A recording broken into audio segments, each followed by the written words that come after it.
G'day. Welcome to Stories of a Faithful God. I'm Dave Whittingham, your host. Last week, this podcast, along with Stories of a Faithful God for Kids, reached 90 days of being live.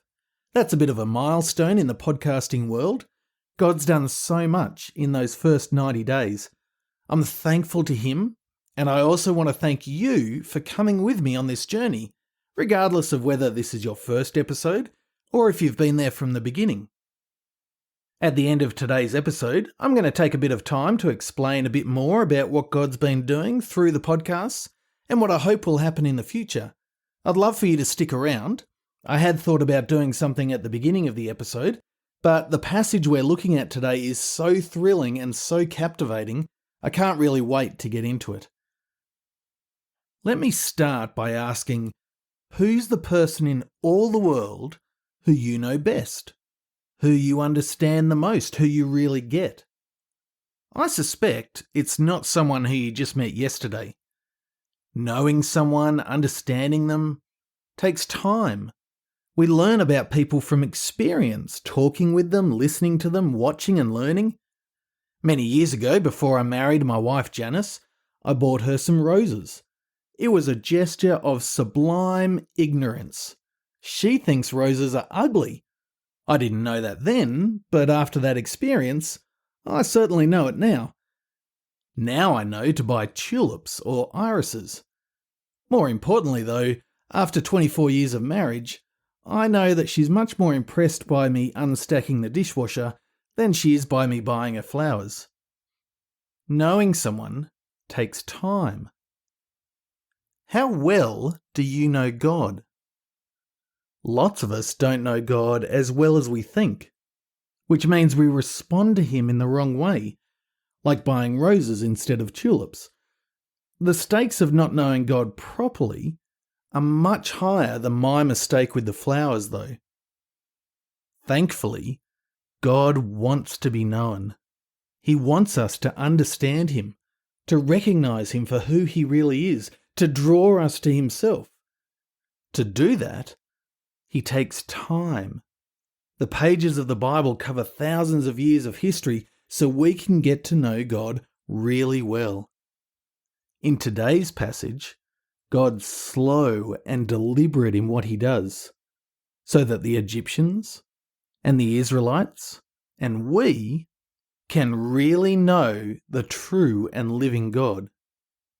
And so I present to you episode 15 of Stories of a Faithful God.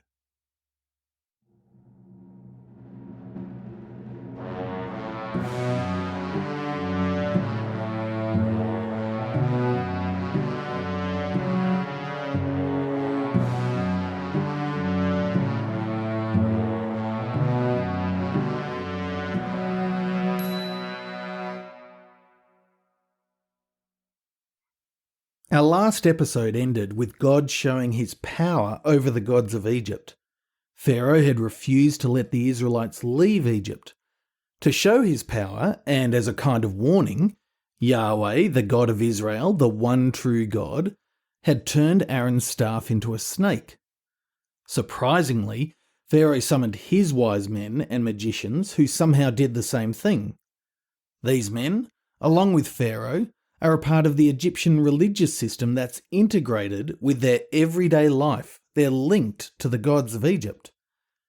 Yahweh's snake, though, swallowed their snakes, destroyed them, showed His power over them.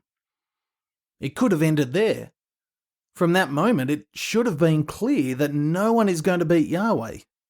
And yet, if it ended there, people wouldn't really get it. It'd be too fast. People wouldn't really know or understand who Yahweh is. And so, today, we're going to see what He does so that people can know, without a shadow of a doubt, who He really is. Exodus chapter 7 verse 14 says this, "Then the Lord, Yahweh," I should say every time the translation says Lord in capital letters, I'm going to read it as Yahweh. If you've listened to the episode on chapters 3 and 4 or the Q&A episode with Andy, you'll understand why. So here we go. Then Yahweh said to Moses, Pharaoh's heart is hard. He refuses to let the people go. Go to Pharaoh in the morning. When you see him walking out to the water, stand ready to meet him by the bank of the Nile. Take in your hand the staff that turned into a snake. Tell him, Yahweh, the God of the Hebrews, has sent me to tell you, let my people go, so that they may worship me in the wilderness. But so far you have not listened. This is what Yahweh says. Here is how you will know that I am Yahweh. Watch. I am about to strike the water in the Nile with the staff in my hand, and it will turn to blood. The fish in the Nile will die, the river will stink, and the Egyptians will be unable to drink water from it. This is a serious attack. Why start with the Nile? What's Yahweh doing? Well, the Nile River is the longest river in the world, and the reason that Egypt is able to exist. It's the lifeblood of Egypt. Even today, if you look at a satellite image of Egypt, it's all desert, except for a long thin line of lush green farms along either side of the Nile. The green spreads out when the Nile spreads into a delta as it approaches the Mediterranean Sea. In ancient Egypt, almost every year the Nile would flood, spreading fertile silt all over the area, enriching the farms and giving the people abundant food. Even though the Egyptians don't acknowledge him, the Nile is a blessing and gift from Yahweh. With the Nile, Egypt has wealth, power, life. Without it, it's an empty desert. If you want to attack Egypt, that's the obvious place to start. But there's a lot more to it than that. Because the ancient Egyptians worshipped the Nile as a god, the god that gives them life. They worship it, they honour it. If it doesn't flood, they try and work out how they've offended this god. By doing that, they're ignoring the one true God, Yahweh, who made the river, the real God who gives them life, the only God who's provided their wealth and power and safety. Well, now Yahweh is helping them to know who the real God is. The river is a created thing. Yahweh is the creator. He gives life, and he takes it away. By turning the water to blood, he's killing the river, the false god who's stolen his glory and honour. But there's even more to it than that. Because do you remember how Exodus started? Do you remember the crisis that Moses was born into? The previous Pharaoh and the people of Egypt were committing genocide against God's people. They were attacking God and his people. And the way they were doing it was by throwing the Israelite baby boys into the Nile. They turned the river of life into a place of death. They honoured their false god by killing the people of the one true God. They made the waters flow with blood. Now, Yahweh is showing them that he's been watching. He cares about his people. He cares about justice. And although this is nothing like the punishment they deserve, it is a warning of what will happen if they continue to stand against him. And so, verse 19 tells us this. So Yahweh said to Moses, "Tell Aaron, take your staff and stretch out your hand over the waters of Egypt, over their rivers, canals, ponds, and all their water reservoirs, and they will become blood. There will be blood throughout the land of Egypt, even in wooden and stone containers." Moses and Aaron did just as Yahweh had commanded. In the sight of Pharaoh and his officials, he raised the staff and struck the water in the Nile, and all the water in the Nile was turned to blood. The fish in the Nile died, and the river smelled so bad the Egyptians could not drink from it. There was blood throughout the land of Egypt. Now there are some people who say, this is just a natural phenomenon. Upriver, when there's been strong rains, red mud changes the colour of the river. That argument is extreme cultural arrogance. They're trying to say Christians and the Bible are stupid, but really, they're just showing their own foolishness. As if the Egyptians, whose every moment of existence revolves around the movement, stability, and changes of the Nile from the moment they're born to the moment they die, can't tell the difference between blood and muddy water. The Egyptians aren't stupid. They know this is nothing normal. In their desperation, they dig along the edges of the Nile to find water they need to drink. So what's Pharaoh going to do? Well, he approaches the situation exactly like he did with the staff that turned into a snake. He summons his magicians. Verse 22 tells us, "But the magicians of Egypt did the same thing by their occult practices. So Pharaoh's heart was hard, and he would not listen to them as Yahweh had said." I love the reminder that even though we may be tempted to think that God's failed here, this is exactly what God said would happen. He isn't surprised the plan hasn't failed. Keep watching out for these magicians, though. We're going to be seeing more of them. Well, 7 days pass. Things calm down. Presumably the water returns. And then Yahweh speaks again. In chapter 8, verse 1, he says to Moses, "Go into Pharaoh and tell him, 'This is what Yahweh says. Let my people go so that they may worship me. But if you refuse to let them go, then I will plague all your territory with frogs. The Nile will swarm with frogs. They will come up and go into your palace, into your bedroom and on your bed, into the houses of your officials and your people, and into your ovens and kneading bowls. The frogs will come up on you, your people, and all your officials.'" Yahweh then said to Moses, "Tell Aaron, stretch out your hand with your staff over the rivers, canals and ponds, and cause the frogs to come up onto the land of Egypt." When Aaron stretched out his hand over the waters of Egypt, the frogs came up and covered the land of Egypt. Again, Yahweh's saying something about who he is and who the Egyptian gods are.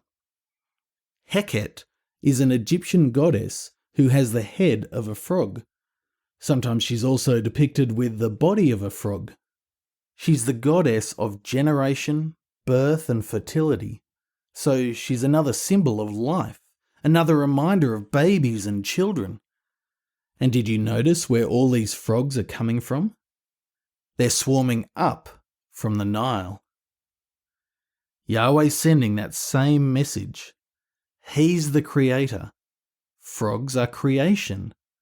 He's the judge. While the Egyptians had been praising their false god for the birth of their children, they'd been throwing the true God's children into the Nile. Well, Yahweh, who controls all of creation, all creatures, from the tiniest frog to the greatest Pharaoh, now Yahweh shows his power again. Now these creatures from the Nile rise up out of the water in obedience to his command and invade the land. They're in the poorest man's hovel and in Pharaoh's palace. They're in the bed of the king and the bed of the pauper. It doesn't matter who you are, we're all creatures under this God who made us. The whole land is covered with frogs. But then we see the magicians again. Verse 7 says, "But the magicians did the same thing by their occult practices and brought frogs up onto the land of Egypt." Their power seems to match the power of Yahweh, except they don't seem to be able to stop the frogs. Their power has its limits. And so Pharaoh summons Moses and Aaron. In desperation, he makes a remarkable concession. In verse 8, he says, "Appeal to Yahweh to remove the frogs from me and my people. Then I will let the people go and they can sacrifice to Yahweh."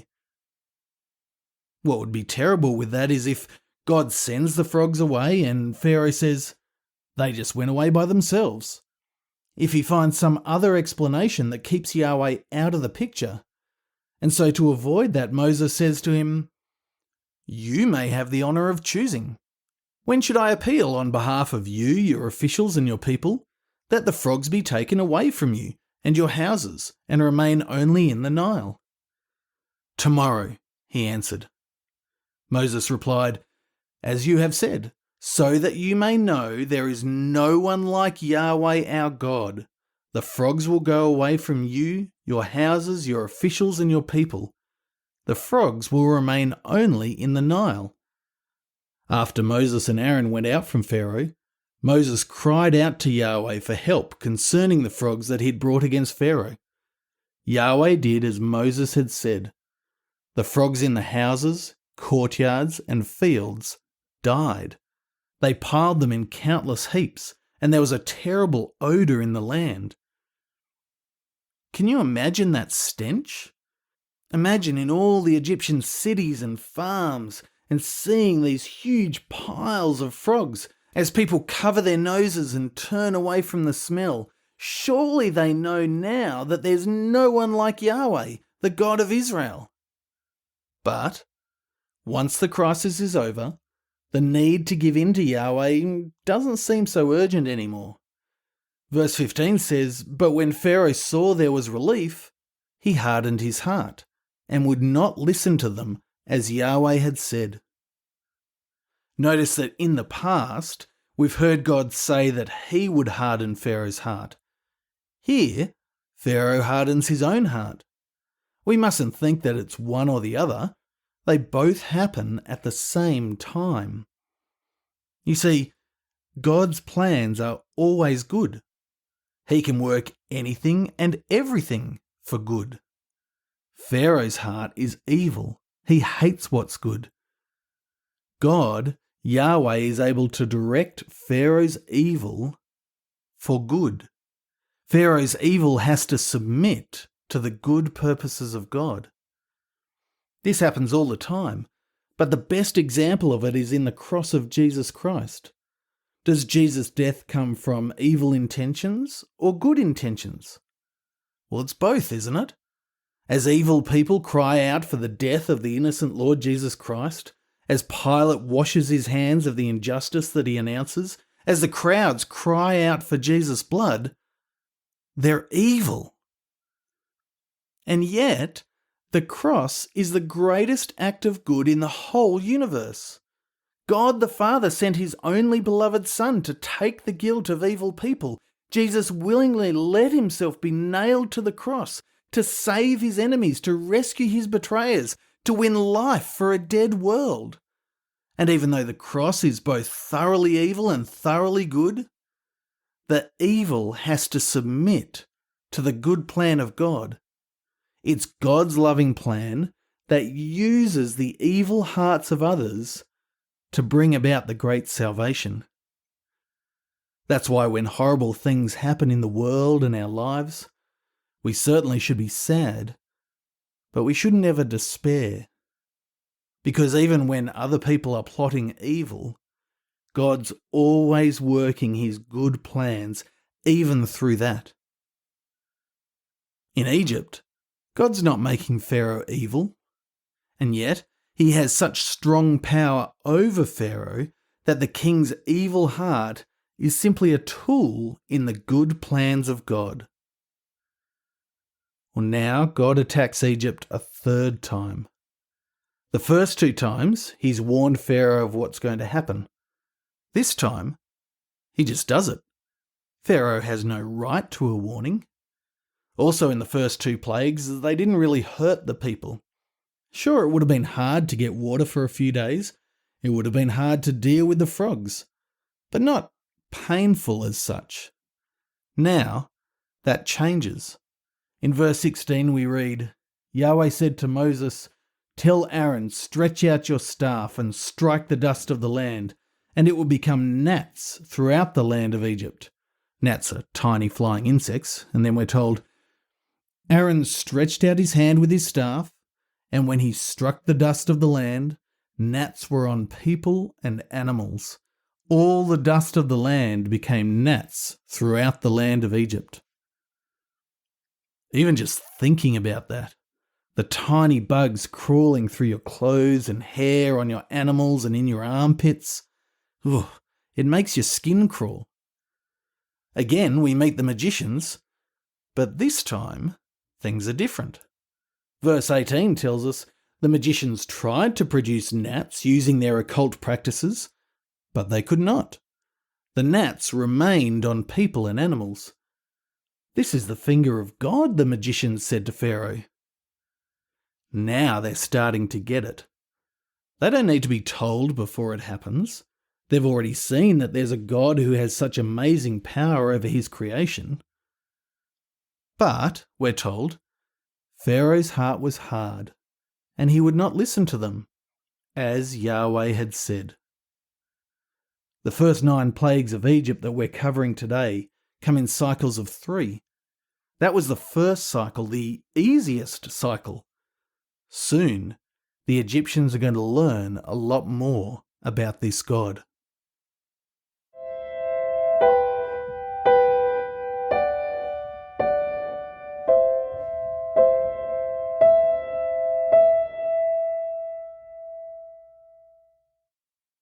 It's time for plague number 4. Exodus chapter 8, verse 20. Yahweh said to Moses, "Get up early in the morning and present yourself to Pharaoh when you see him going out to the water. Tell him, this is what Yahweh says, let my people go so that they may worship me. But if you will not let my people go, then I will send swarms of flies against you, your officials, your people, and your houses. The Egyptian houses will swarm with flies, and so will the land where you live." My experience of flies is as a minor irritation. I remember reading, though, about Australian soldiers in World War I fighting in Gallipoli in Turkey. They described the struggle of trying to get food from a tin to your mouth without it getting covered in flies. If you opened your mouth, flies would crawl in. That's the sort of thing Egypt's about to face.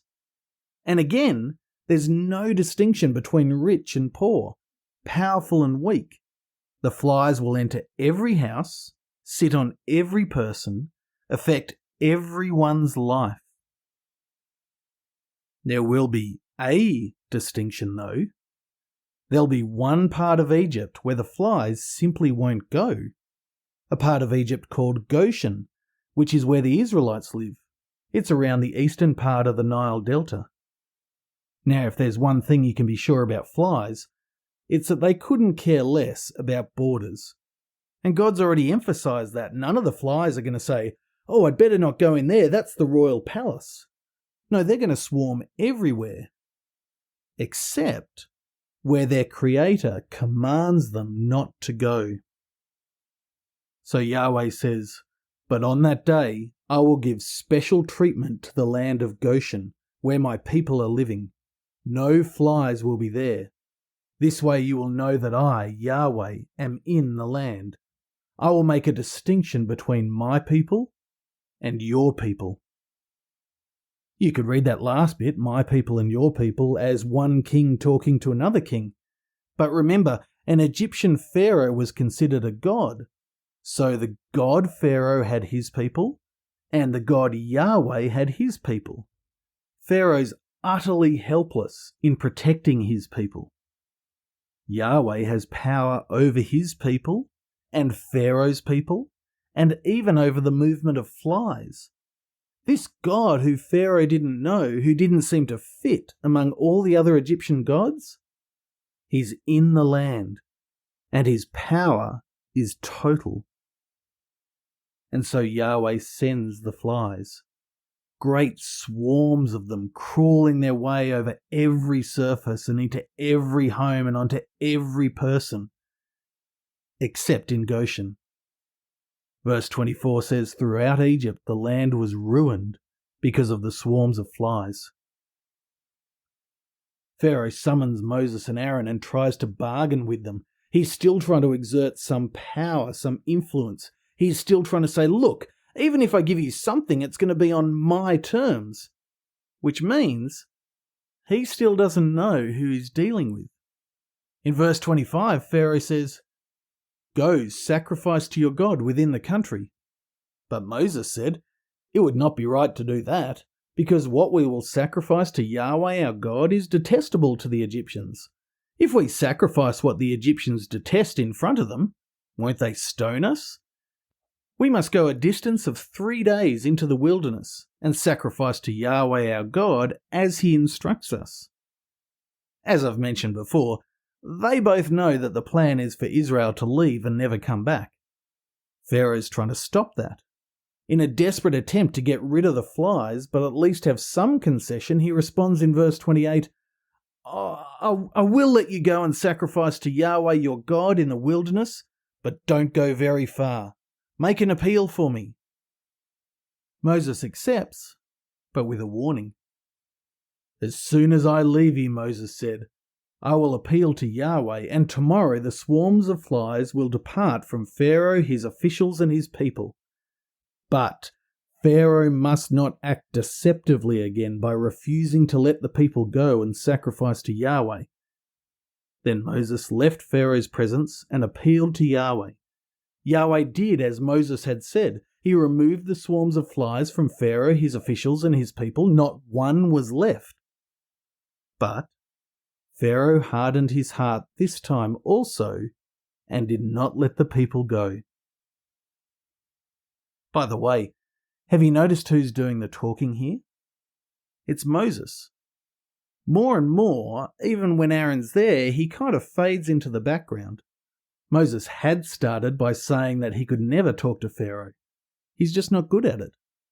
But as Pharaoh's power fades into nothing, and as Yahweh reveals himself more and more, what power he has, how amazing he is, how faithful he is, Moses becomes more confident in his God. Yahweh's not just doing miracles in Egypt. He's doing a miracle in Moses. Because Pharaoh's been unfaithful to his promise to let the people go, it's time for plague number 6. This is the first plague that'll cause real physical harm, not to people, but to animals. Remember, in this society, animals are an everyday part of life. Everyone needs their animals. They're essential for farming, essential for moving things, essential for trade. Animals are linked to the wealth and power of the land. So in chapter 9, verse 1, we hear, Then Yahweh said to Moses, Go into Pharaoh and say to him, This is what Yahweh, the God of the Hebrews, says, Let my people go so that they may worship me. But if you refuse to let them go and keep holding them, then Yahweh's hand will bring a severe plague against your livestock in the field, the horses, donkeys, camels, herds, and flocks. Again, though, Yahweh shows his extraordinary power. Again, he protects his people and their animals. If there's one thing that the COVID pandemic taught us, it's that the disease, just like flies, could not care less about borders. And yet Yahweh tells this plague where to start and where to stop. So we hear in verse 4, But Yahweh will make a distinction between the livestock of Israel and the livestock of Egypt, so that nothing of all that the Israelites own will die. And Yahweh set a time, saying, Tomorrow Yahweh will do this thing in the land. Yahweh did this the next day. All the Egyptian livestock died, but none among the Israelite livestock died. Pharaoh sent messengers who saw that not a single one of the Israelite livestock was dead. It's so unbelievable that Pharaoh has to send out people to check it. Again, Yahweh's shown his power and Pharaoh's weakness. Again, the God of the Hebrews looks after his people while the gods of Egypt are impotent. Again, though, we hear the familiar refrain in verse 7. But Pharaoh's heart was hard, and he did not let the people go. Okay, since he wouldn't listen when the animals were struck down, it's time for the people to have an attack on their own bodies. Because this is the end of the second set of 3 plagues, then again there's no warning before this one happens. God just does it. Chapter 9, verse 8, Then Yahweh said to Moses and Aaron, Take handfuls of furnace soot, and Moses is to throw it toward heaven in the sight of Pharaoh. It will become fine dust over the entire land of Egypt. It will become festering boils on people and animals throughout the land of Egypt. So they took furnace soot and stood before Pharaoh. Moses threw it toward heaven, and it became festering boils on people and animals. We haven't heard from the magicians for a while. They started out so confident, repeating in a small way the miracles of God. Slowly their power drained away though, and they were left completely ineffective. Now they return for a short cameo. In verse 11, the magicians could not stand before Moses because of the boils, for the boils were on the magicians as well as on all the Egyptians. I love how it says that they can't stand before Moses. Normally it would be their job to stand before Pharaoh. But who's Pharaoh compared to Moses? What power does Pharaoh have compared to the God of Moses? By now you can guess Pharaoh's response. But again, we're reminded that this is all a part of God's plan. Yahweh hasn't lost control of the situation here. And so we hear in verse 12, "But Yahweh hardened Pharaoh's heart, and he did not listen to them, as Yahweh had told Moses." Well, that's the end of the second set of 3. The power of Egypt is crumbling into dust under the power of Yahweh. How much more can the country take?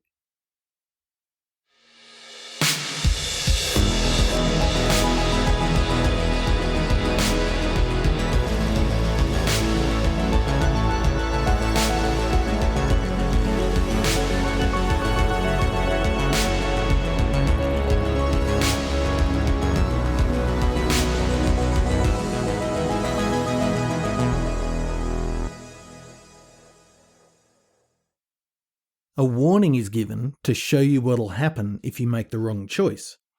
If you don't listen to the warning, if you ignore it or think it's meaningless, you've got to be prepared for the consequences. So far, Pharaoh's ignored the warnings.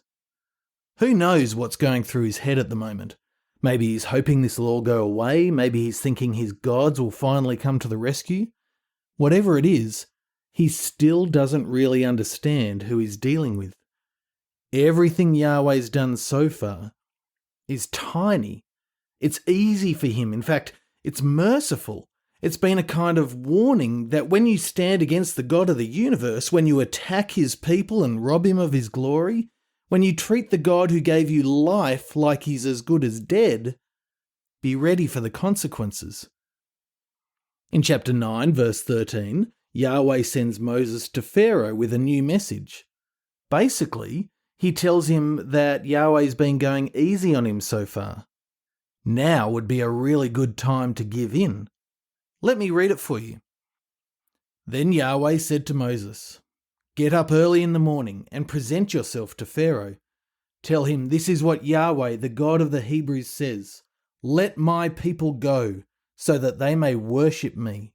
For this time I am about to send all my plagues against you, your officials and your people. Then you will know there is no one like me on the whole earth. By now I could have stretched out my hand and struck you and your people with a plague, and you would have been obliterated from the earth. However, I have let you live for this purpose, to show you my power and to make my name known on the whole earth."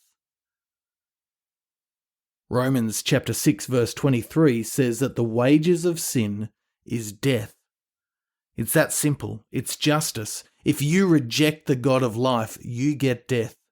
That's why we all die. God could have put all of Egypt to death by now. That would be justice. So why hasn't he?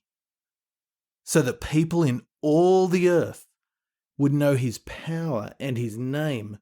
So that everyone, including you and me, can look at what happens here and know, don't mess with this God. We need to come to him humbly, not arrogantly like Pharaoh.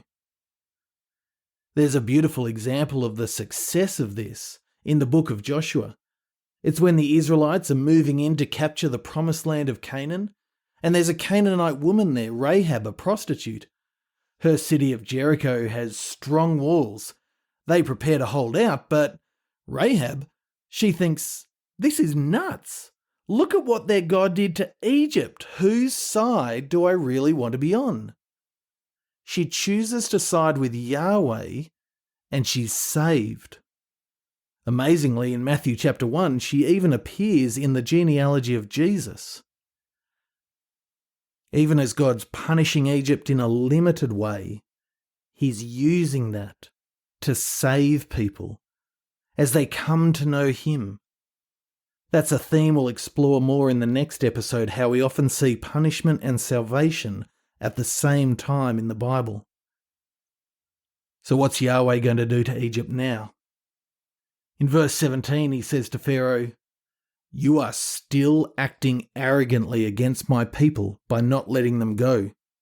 Tomorrow, at this time, I will rain down the worst hail that has ever occurred in Egypt from the day it was founded until now. Therefore, give orders to bring your livestock and all that you have in the field into shelters. Every person and animal that is in the field and not brought inside will die when the hail falls on them." Even as God's warning them about how things are going to get worse, he's also trying to save them. He gives them time to rescue their people and animals from the fields. And amazingly, there are Egyptians who are starting to get it, who are starting to understand who they're dealing with. People who are starting to respond in the right way. Verse 20 says, "Those among Pharaoh's officials who feared the word of Yahweh made their servants and livestock flee to shelters. But those who didn't take to heart the Lord's word left their servants and livestock in the field." We've talked before about how those who fear God have nothing to fear. For these Egyptians who fear God, their livestock and servants are completely safe.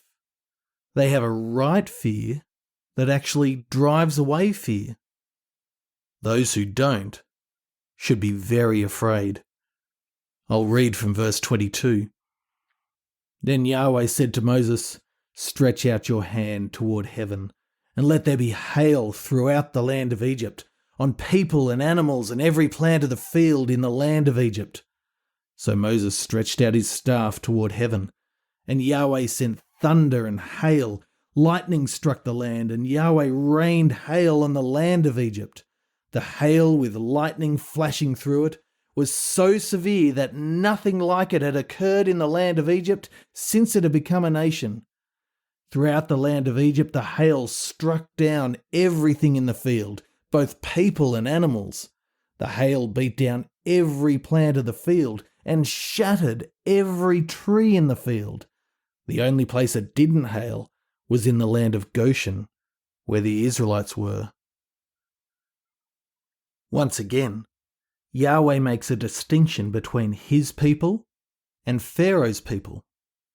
Except this time, some of Pharaoh's people went over to Yahweh and were saved.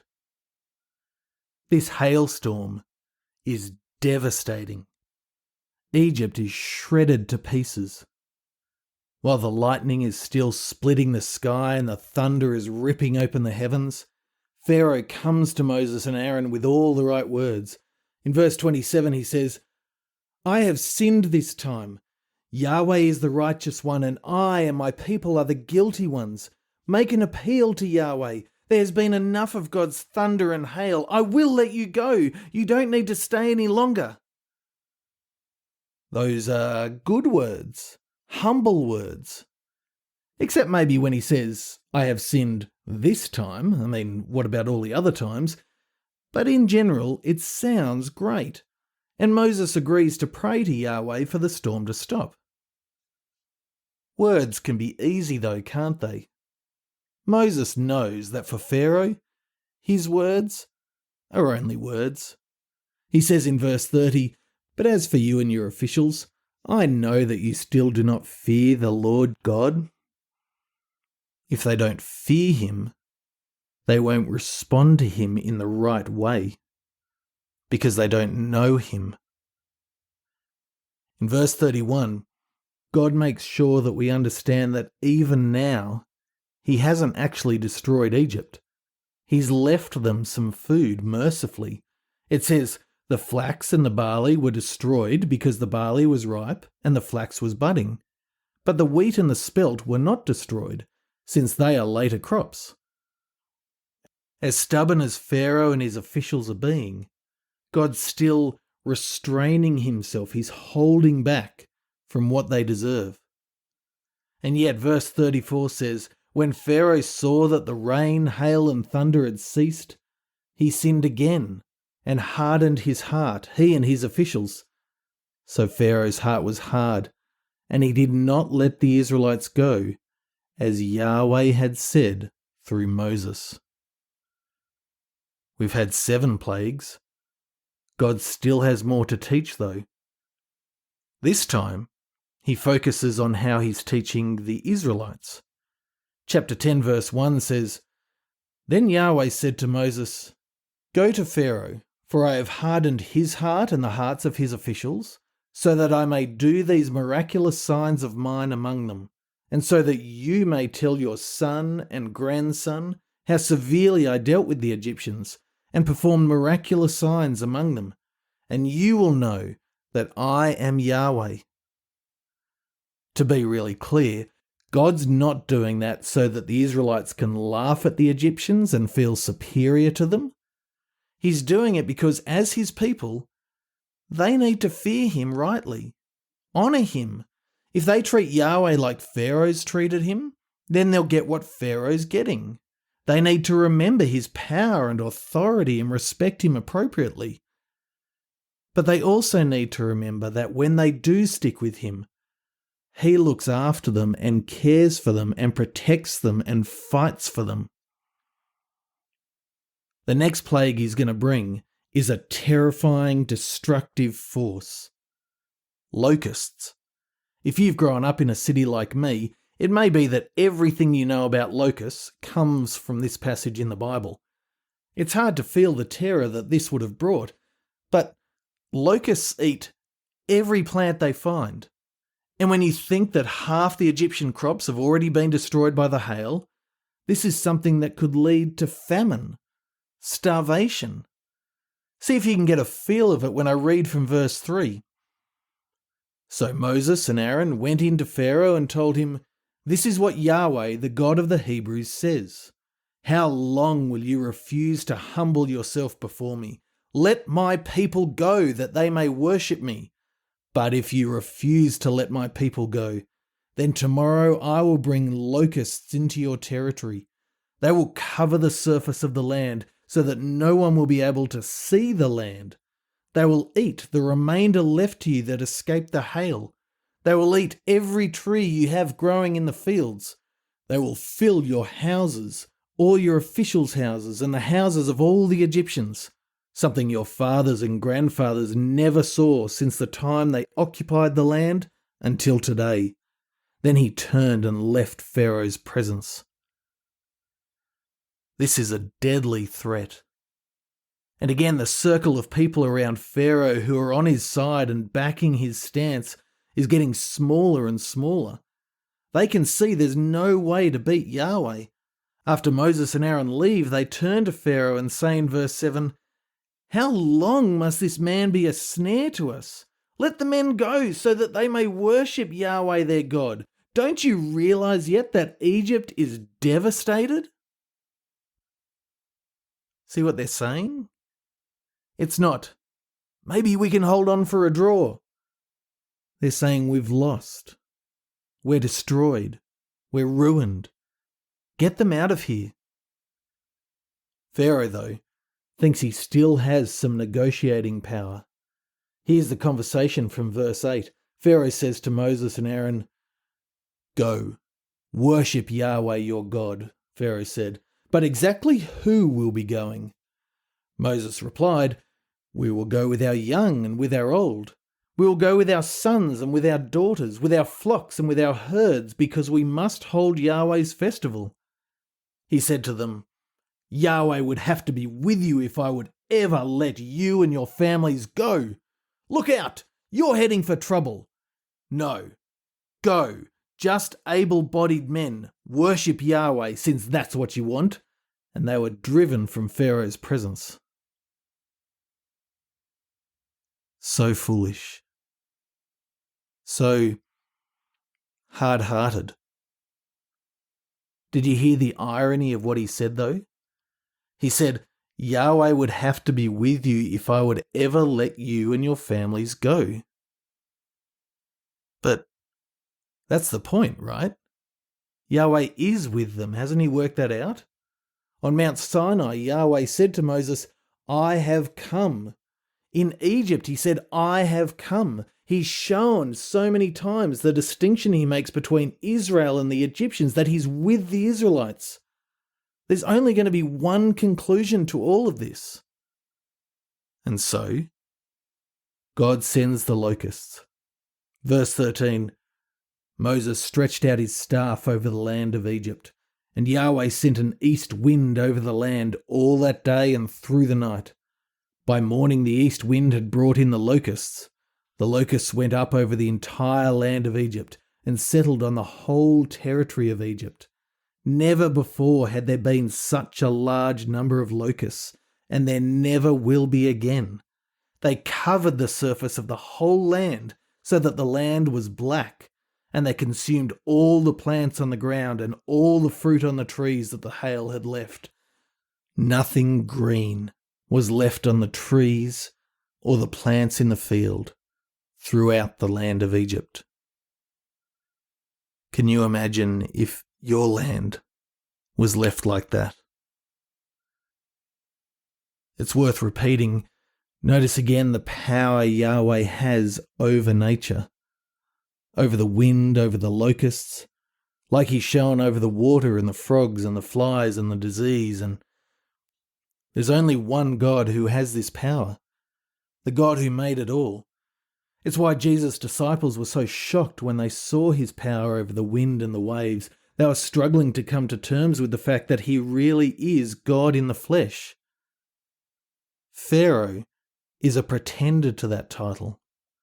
As he summons Moses and Aaron again, you can hear his desperation growing. In verse 16 he says, "I have sinned against Yahweh your God and against you. Please forgive my sin once more and make an appeal to Yahweh your God so that he will just take the death away from me."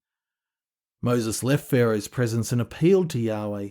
Then Yahweh changed the wind to a strong west wind, and it carried off the locusts and blew them into the Red Sea.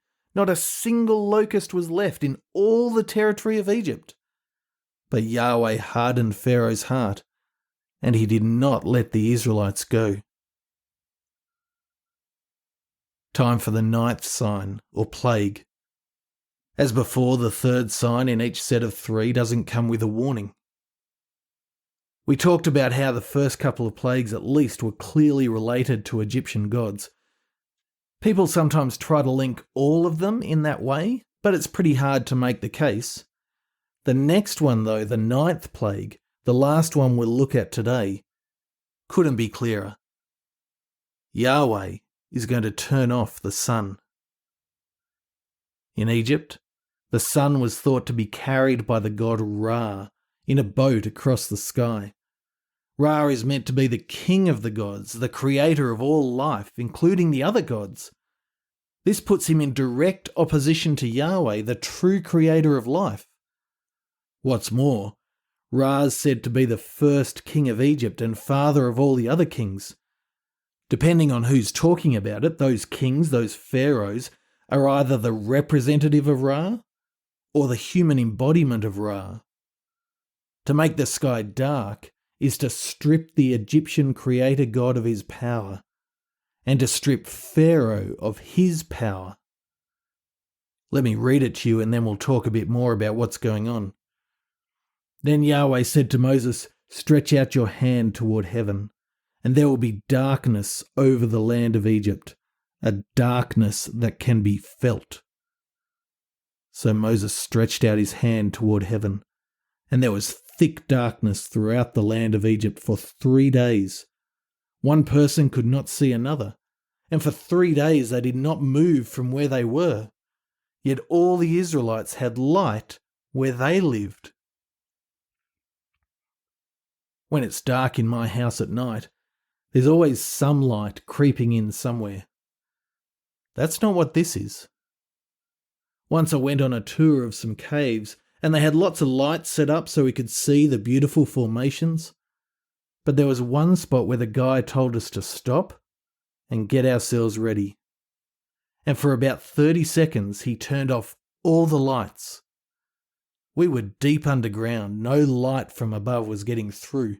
I held my hand an inch from my eye, but I couldn't even catch a glimpse of it. It was kind of fun for the first 10 seconds. But then you start to realise just how helpless you are. It's not like at night when someone switches off the light, and you know that after a while your night vision will kick in. No, nothing was going to change. That was a darkness that could be felt, like a cold blanket of fear that you can't escape.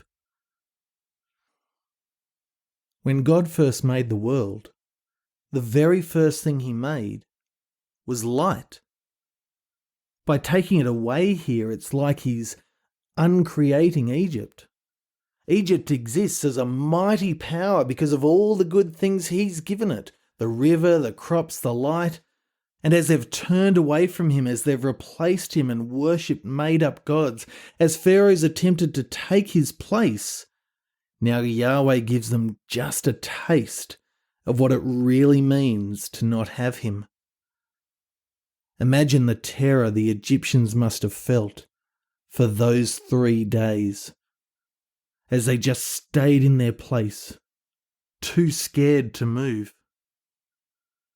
Imagine the shock for some of them when they stumble just a little bit into Goshen, where Yahweh's people, the Israelites, are living, and the light is shining brightly.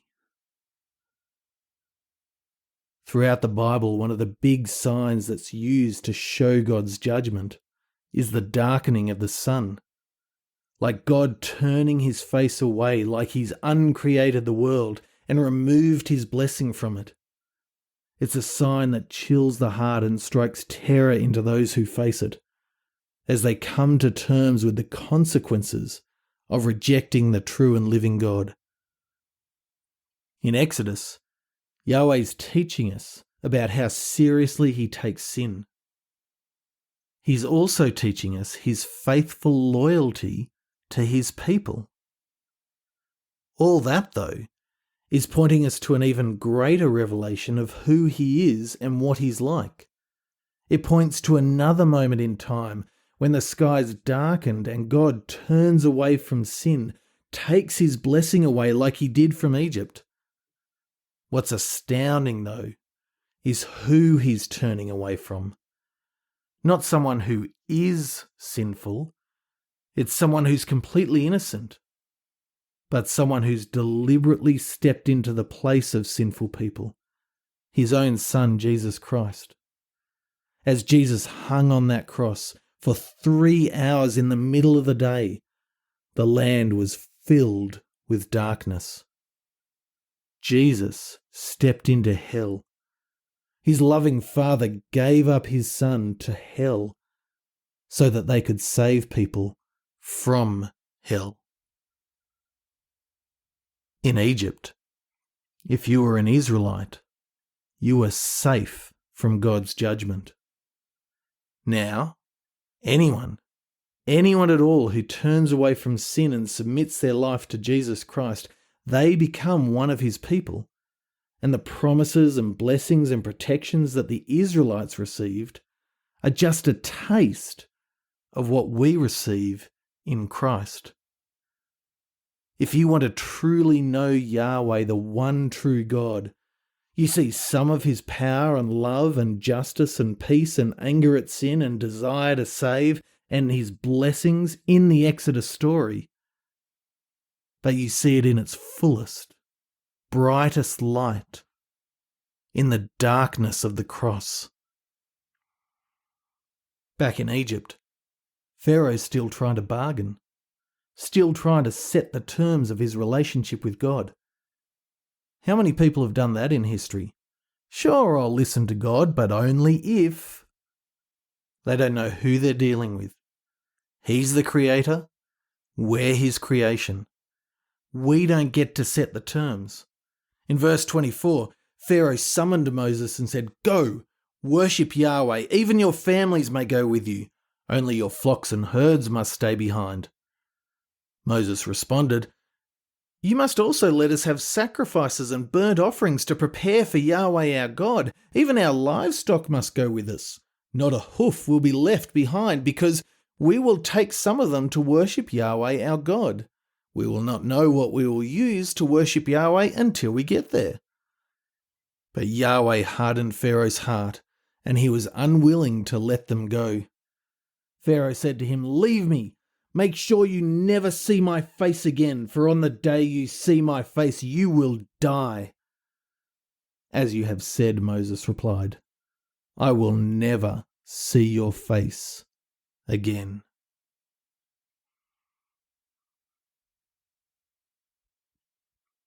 Rather than threatening Moses with death, Pharaoh should realize that by sending him away, he's signing his own death warrant. Moses is his only hope of salvation. He needs Moses to beg for mercy from Yahweh.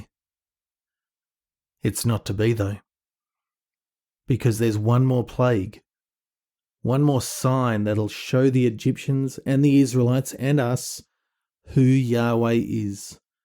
One more sign that'll so fully capture both salvation and judgment that finally Pharaoh will be forced to let the Israelites go. But that's a story for next time.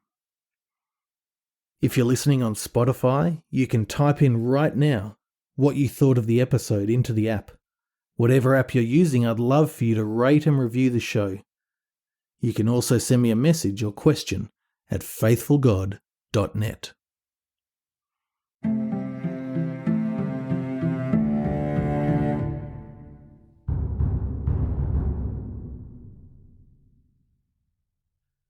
Hi there, Dave again.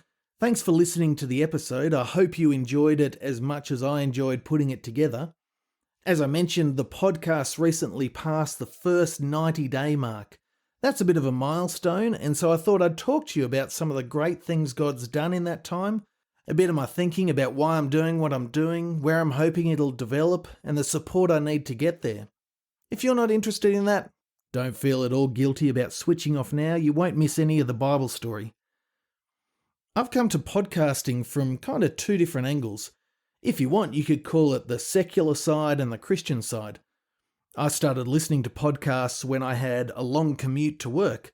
I listen to history podcasts. If you're interested, my two favourites are Hardcore History and The Rest is History.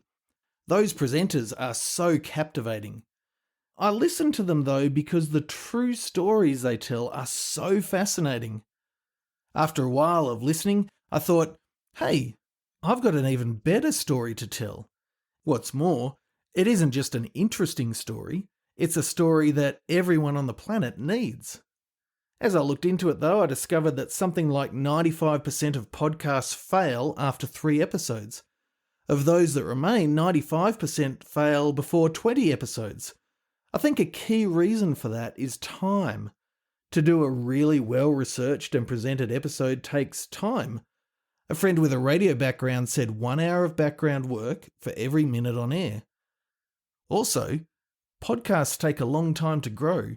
They're not like viral videos unless you already have a strong media presence. It's going to take at least a year to start getting bigger traction. Because I was working full-time in gospel ministry in a school, I figured I just didn't have the time. When that position came to an end though, I thought, well, now or never. I asked some friends to help with financial support, and I've put in a bit of money of my own to get it off the ground, and then just went for it. That's kind of the more secular side of things.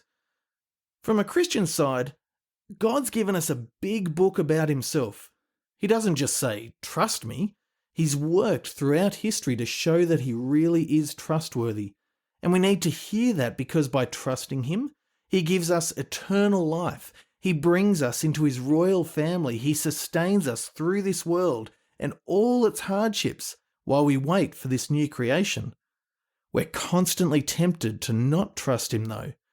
In Psalm 22, when King David is taunted by his enemies and laughed at for trusting God, he goes back in his mind to remember how faithful God's been in the past, to him and to others. He's sustained because he knew the stories of the Bible really well.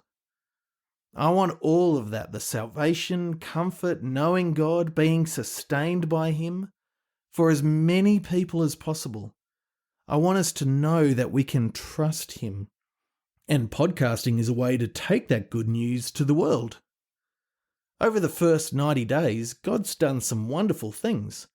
When you combine stories of a faithful God and stories of a faithful God for kids, they've been listened to in 21 countries. In Australia, Singapore, New Zealand, Sierra Leone, Philippines, the United Kingdom, Russia, the Democratic Republic of Congo, the USA, Brazil, Mexico, Canada, Romania, Ireland, Germany, the Netherlands, India, Spain, Indonesia, Cambodia, and South Africa. When I started, I had no idea that I'd be taking the gospel to so many countries. Across 30 episodes on both podcasts, there have been 1,787 downloads.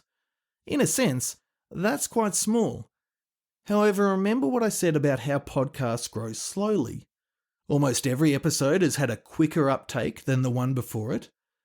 Also, although it's hard to quantify download numbers, in general, if an episode gets more than 32 downloads in the first 7 days, that puts it in the top 50% of podcasts in the world, out of about 3.2 million podcasts.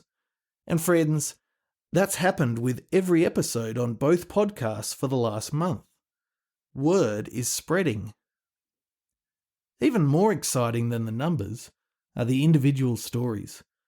Of a dad listening to the kids episode with his daughter, a mum listening with her twins, of a family listening around a dinner table or a child listening as they get ready for school. The story of new Christians thirsty to know their God better, of long-term Christians rediscovering the joy of knowing their God, of people who don't trust Jesus yet, but who are listening and considering. God is doing his mighty work by his Holy Spirit through his word. God willing, this is only the beginning. There are 1.2 billion internet-connected English speakers out there, all needing the good news of Jesus Christ. Also, only just in the past weekend, I've discovered a possible avenue for having the podcasts translated so that they can go even further. That's why I'd like to ask you for your help in a couple of ways. I'd like to ask you if you'd pray for this work. Pray that God would direct people to listen to the podcasts, that he'd do a mighty work in people's lives, that God would transform people and fill them with the joy of knowing him, a bit like what he was doing with Moses all those years ago.